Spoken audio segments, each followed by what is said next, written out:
عن جابرین د حضرت جابر نے روایت دے رضی اللہ عنہ قال دے وی جاءت رال ملائکۃ الملائک الی النبی پیغمبر علیہ السلام تا صلی اللہ علیہ وسلم وهو دا پیغمبر علیہ السلام نائم ندو فقالوا ندیو ان بیشک لصاحبکم هذا استاسو دی ملگری مثلا یو مثال لے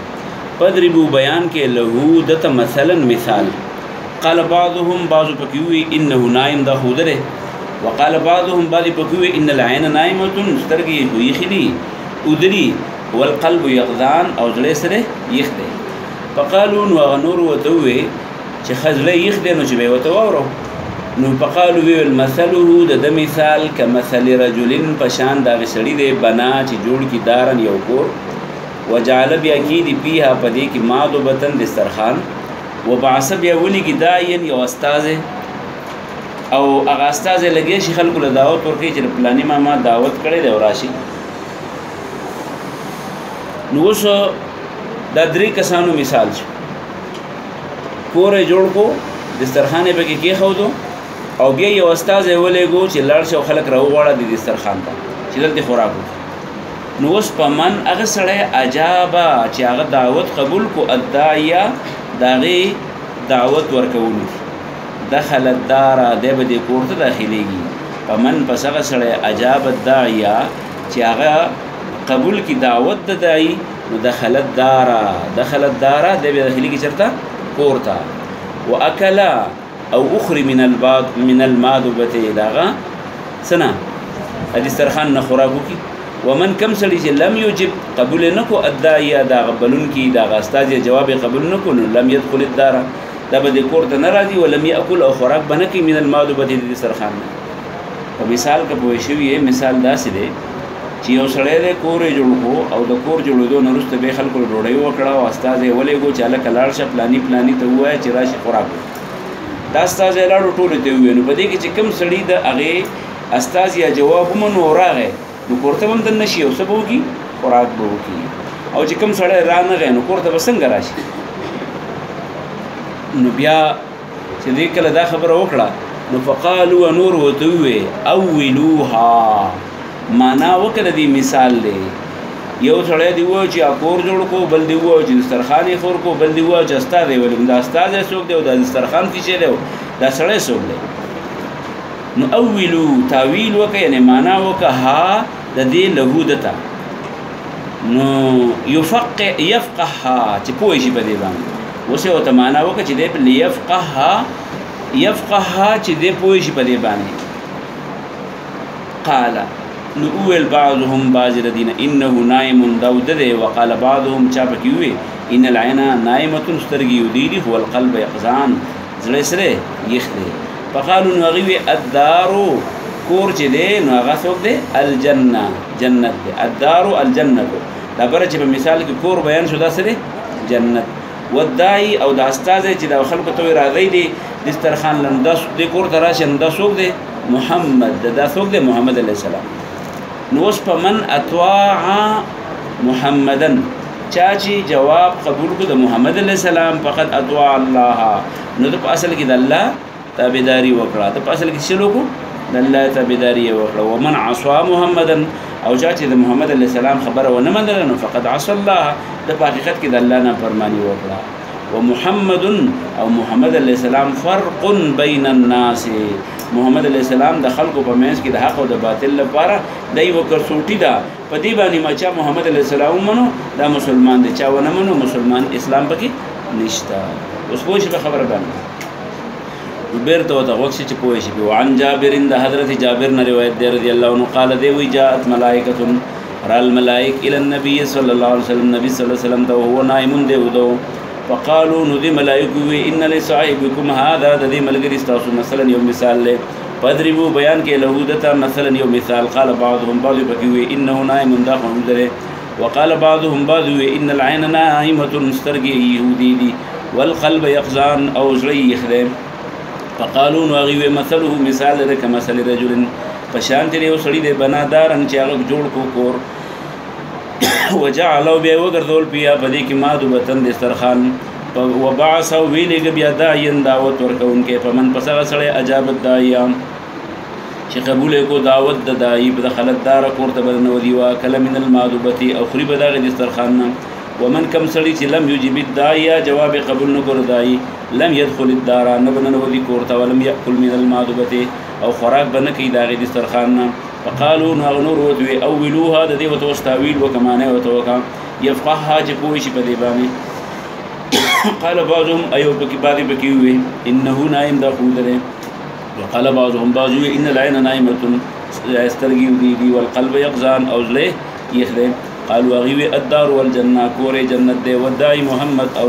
دعوت دائی محمد دے ومن اطاع محمدا چا چې تابعداري وکړه محمد عليه السلام فقد اطاع الله دې تابعداري وکړه الله ومن عصى محمدا چا چې نافرمانی وکړه محمد صلی الله علیه وسلم فقد عصى الله د نافرمانی وکړه الله تعالی او محمد فرق او محمد عليه السلام فرق دی بین الناس د خلق په منځ کې رواه البخاري دا حدیث نقل کړی امام بخاری وعن انس او د حضرت انس نے روایت دے رضی اللہ تعالی عنہ قال دے وی جاء رال ثلاثه رحت درې کسان د یو غونډه و په دراغه ثلاثه جاء ثلاثه رحت رال درې ګروپونه رالل یعنی درې کسان په یو ګروپ کې رالل الى ازواج النبي صلی الله علیه وسلم د نبی صلی الله علیه وسلم د بیبیانو خواله دا درېونه کسان چې وو نو دا مشهور فقها دي بیا رستا عبدالضحات دي رالو دا سوچو چې یار موږ د پیغمبر علیه السلام د عبادت وګورو په ښکارې خو چې موږ یې نو فرض منځونه دي جهادونه دي خو پټ د شپې د عبادت او د ورځې د عبادت خو به ښځو ته پته نو یو د یوې بیبي پکې خورې را روان کو رارې را روان کو او رالل پیغمبر علیه السلام بیبیانو خواته کېناستل او تپوس یې کوو یسألونا تپوس یې کوو د دې امهات المؤمنین عن عبادت النبی د نبی صلی الله علیه وسلم د عبادت په باره کې د څه په باره کې د نبی صلی الله علیه وسلم د عبادت په باره کې چې موږ دا معلوم کو چې د پیغمبر علیه السلام څنګه عبادت کوي په کور کې نور دشته فرایض نه علاوه نور عبادت یې او زموږ د عام خلکو دا فکر چې کم سړی نیک عمل سړی به دا په ټول شپه ولاړ عبادت وکړي یا دا په ټول عمر روزي نیسي یا به چرتم دروغ نه وي یا دا په چرتم د ګناه کار نه کې حل کې انسان چې دی نو په باندې هر حالت راځي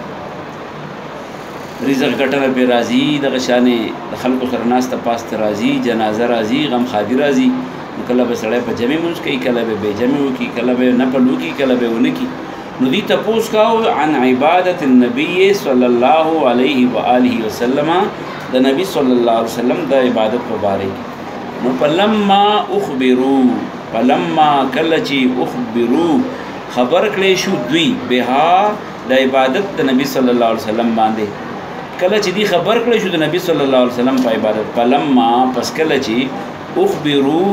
خبر کړي شو دوی بها په د عبادت په خبر باندې نو دوی چې سوچ وکړو نو کأنهم تقالوها دی ملګرو د پیغمبر علیہ السلام د عمل کم وګڼو څه وګڼو کم یو تقالوها قلیل وګڼل تقالوها قلیل وګڼل یو ولته وی چې ټیک د پیغمبر علیہ السلام خو نفلونه کم کوي خو پیغمبر دی نو دا غنه پر زمونږ نه پر چرته رسی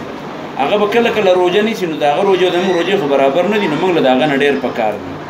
فقالوا دی یو بل تول اين نحنو چرته یو منګه یعنی منګه پیغمبر ته چرته رسو من النبي صلی الله علیه وسلم اين چرته یو نحنو منګه من النبي د نبی صلی الله علیه وسلم په مقابله کې وقد غفر الله بخنه کړی د ما د هغه څه تقدم چې مخکې کړی دي من ذنبه ګناهونه دا وما تاخر او سيجي ورسته کړی دي فقال احدهم ویل یو تند دوینا اما انا ذچیما فاصلي الليل یو تنوی بس یار زه په ټول عمر د شپې په ټول شپه عبادت کوم اما انا فقال احدهم فغدرو کې یو تنوی اما انا ذچیما فاصلي الليل دا په ټول شپه مونږ کوم ابدا همیشه چیرې د پیغمبر علیه السلام د مونږ هغه ثوابونه حاصل کړم وقال الاخر وغبلوا انا اصوم النهار زه په ټول عمر روزي نیسم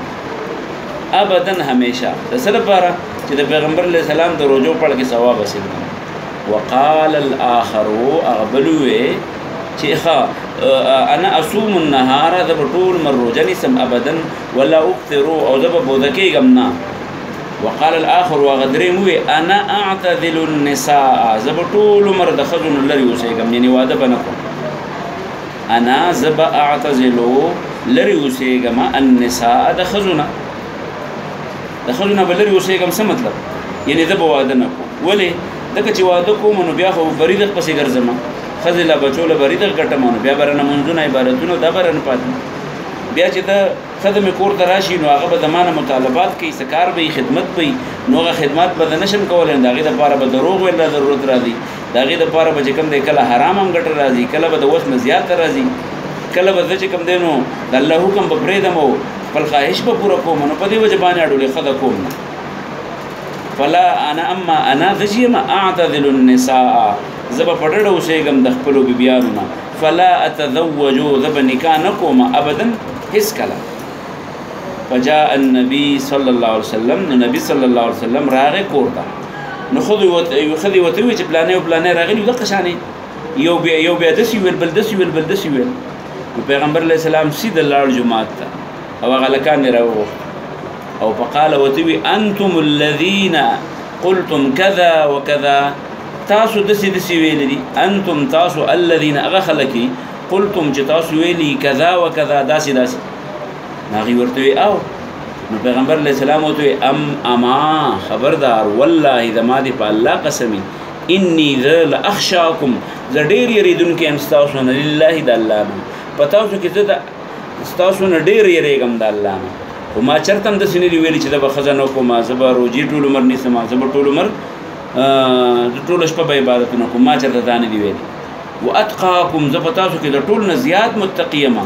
له د دې الله نه. ولکني اصوم زه روژه هم نیسم و ابترو او بوده کېږم هم و اصلي مونځ هم کوم و ارقدو او اوده کېږم هم و اتزوج النساء او ستاسو خلکو د یو زنانو سره واده دی. ما وادونه کړي د چا سره؟ د ډېرو زنانو سره. و اتزوج او زه نکاح کوم النساء د ښځو سره. په دې یاد پاتې کې فمن رغب عن سنتي فمن کم سړی چې رغبا اعراض وکړي مخ واړوي عن سنتي زما ردي سنت نه فلیس مني اب زما ملګری نه اب بیا مسلمان نه اب بیا زما تابعدار نه اب بیا چېرته بل چا خبرې مني. تاسو ګورئ بعضې سړی وایي زه واده نه کوم. نو واده خو سنت دی، دا خو د دې په ذریعه باندې یا یوه ښځه یا هغه وایي زه اړولې واده نه کوم. نو چې واده نه کوم ولې نه کوم؟ بس نه کوم واده. نو چې نه کوم نو نقصان یې څه شو؟ نقصان یې دا شو چې کوم سنت د نبي صلی الله علیه وسلم د هغې حکم دی، د الله حکم دی، د مهر دغه شان د بچو دغه شان د بچو د تربیت او هغه ټول هر څه به پاتې شي چې پاتې شي. نو د دې په وجه باندې به بیا د ګناهونو د بدعملو لارې به کولاویږي. نو د هغې د نیک عمل په دې باندې به سړی په ګناهونو کې اخته کېږي. نو پیغمبر علیه السلام وایي فمن رغبه کم سړی چې مخې واړو عن سنتي زما په سنتو د عمل نه فلیس مني اب زما ملګری نه. متفق علیه دا حدیث متفق علیه دی. دا واړه وایي دا حدیث ضرورت شابش.